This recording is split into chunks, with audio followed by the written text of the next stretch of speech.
جی ناظرین، کراچی رینجز چوکی کو آگ لگانے والے باپ بیٹے کو گرفتار کر لیا گیا۔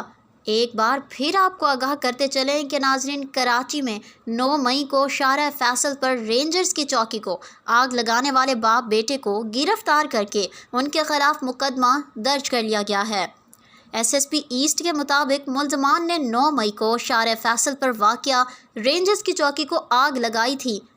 انہوں نے بتایا ہے کہ ملزمان نے رینجرز کی چوکی کو آگ لگا کر ویڈیو سوشل میڈیا پر وائرل کی تھی۔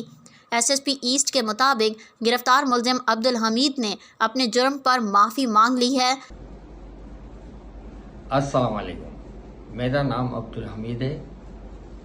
میں نے 9 مئی کو شارع فیصل پر واقع رینجر کی چوکی کو پی ٹی آئی قیادت کے اکسانے پر نظر آتش کی تھی اور آرمی کی اعلیٰ قیادت کے خلاف نعرے بازی کی تھی، جس کی ویڈیو میرے بیٹے حذیفہ نے بنائی تھی اور میرے کہنے پر وائرل کی تھی،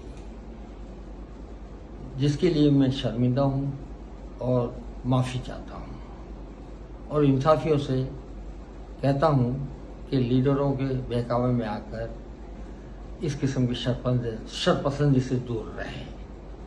پاک فوج زندہ باد، پاکستان پائندہ باد۔